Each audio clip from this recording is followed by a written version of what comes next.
Tokyo is the biggest and the most crowded city on this planet, with an estimated nearly 38 million people. Yet if you visit Tokyo for the first time, it might seem chaotic at first, with a maze-like street layout, and a haphazard look, and the lack of coordinated urban planning. However, beneath the visual chaos lies an extraordinary order of planning and city structure.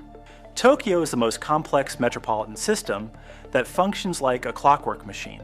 Ranked among the safest, most reliable urban environments in the world, commuter trains here runs with surgical precision. The streets, local shops, and shrines navigate shared spaces with polite efficiency.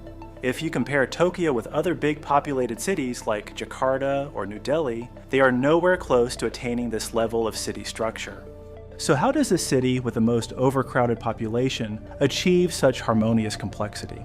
In this video, we will uncover Tokyo's design secrets by exploring 3 hidden structural layers that keep the metropolis running extremely smoothly. First are the arteries, Tokyo's vast rail transit networks pumping life through the city. Next are the cells, its human-scale neighborhoods nourished by mixed use of planning and walkability. Finally, we delve into the code, the cultural norms, and social software that guide behavior in public spaces. By journey's end, we'll see how Tokyo's physical and cultural design interlock, explaining why this colossal city can feel both intensely energetic and also remarkably peaceful. This is Rob, and you're watching Beyond Economy. Tokyo's true circulatory system is not its highways or expressways, but its rail network, an extraordinary feature of transit engineering, coordination, and long-term urban planning. By nearly every metric, Tokyo operates the most extensive and intensively used urban rail system in the world. The Greater Tokyo metropolitan area contains approximately 158 railway lines operated by 48 different companies, stretching across more than 4,700 kilometers of track and serving over 2,200 stations. On a typical weekday, around 40 million passenger trips are made using Tokyo's trains and subways. That level of ridership is not merely impressive, it is not paralleled anywhere on Earth. To put it into perspective, it is equivalent to the entire population of California boarding trains every single day. One of the most iconic components of this vast network is the Yamanote Line, a 34.5-kilometer loop with 30 stations that circles central Tokyo and connects many of its most important districts. If Tokyo were a living organism, the Yamanote Line would be its heart, continuously pumping people through the city in a never-ending circuit. During peak hours, trains arrive every 2 to 3 minutes, moving roughly 4 million passengers per day. Over the course of a single day, more than 500 train trips run on this loop alone to keep pace with demand. When the doors open, commuters flow in and out with remarkable efficiency, an organized rush that somehow avoids chaos. Inside the cars, however, the atmosphere is strikingly calm, almost subdued, a feature that becomes more meaningful once Tokyo's social norms are understood. A full loop around the Yamanote Line takes about 1 hour, making it an ideal introduction for newcomers who want to see many sides of the city in one continuous ride. Major hubs such as Shinjuku, Shibuya, Tokyo Station, and Ueno are all stitched together by this loop. Among them, Shinjuku Station stands out as a marvel in its own right. Often described as a city within a city, Shinjuku is the busiest railway station in the world. Roughly 3.5 million people pass through it each day when all rail lines are counted. In terms of daily foot traffic, a single station in Tokyo handles as many people as the entire population of a medium-sized country. Despite the staggering volume, Shinjuku functions with astonishing smoothness. Trains arrive and depart on time, signage channels pedestrian flows through vast underground and elevated concourses, and frequent departures prevent bottlenecks from forming. For visitors, the experience can feel overwhelming. Dozens of exits, multi-level passageways, department stores embedded into the station itself, and even the occasional unexpected landmark, like a hidden Godzilla statue nearby. Tokyo's major stations are designed as fully integrated, multimodal hubs. Within a single complex, passengers can transfer seamlessly between JR commuter trains, city subways, private suburban railways, and buses, often without ever leaving the station. A crucial but sometimes overlooked element of Tokyo's success is that much of its rail network is not publicly operated. Dozens of private railway companies crisscross the metropolitan area, running lines that interlock with government-run subways and the JR East network. What makes this remarkable is not just the number of operators, but how tightly coordinated they are. Schedules are synchronized through services allow trains from one company to run directly onto another's tracks, and fares are unified through a single payment system. To the rider, it feels like one coherent network rather than a patchwork of competing systems. That illusion of unity is made possible by fare technology that is among the most advanced in the world. By 2023, more than 95 million Suica smart cards had been issued. Riders simply tap their Suica or Pasmo card at the gate, whether they're entering a JR station, a subway, or a private line. Behind the scenes, the system automatically calculates distances traveled and splits fares among the appropriate companies. Every day, Suica cards are used for roughly 6.6 million transactions, not just for trains, but also at vending machines, convenience stores, and shops. This deep integration of transit and daily commerce highlights how central the rail system is to everyday life in Tokyo.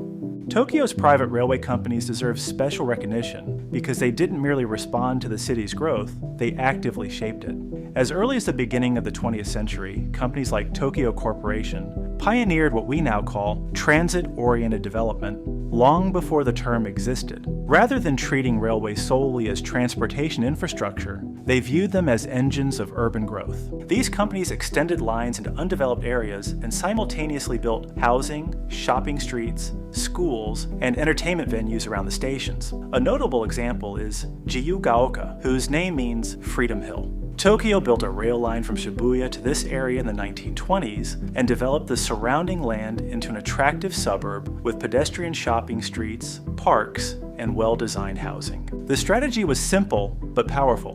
Build the railway, build the town, and allow them to grow together. Improved accessibility raised land values, which attracted residents, which in turn generated ridership. The increased ridership justified further investment, creating a positive feedback loop that benefited both the rail operator and the community. Other private rail companies followed suit, developing station-front retail complexes, suburban neighborhoods, amusement parks, and even universities along their lines. After rail privatization, JR East adopted similar practices, leveraging station properties to build shopping malls, office towers, and hotels. The result is a rail system that is not only massive, but also financially sustainable and deeply woven into the city's fabric. In Tokyo, railways don't merely connect neighborhoods, they often created them. Unsurprisingly, public transport usage in Tokyo is among the highest in the world, supported by suburban train lines that reach virtually every corner of the metropolitan area.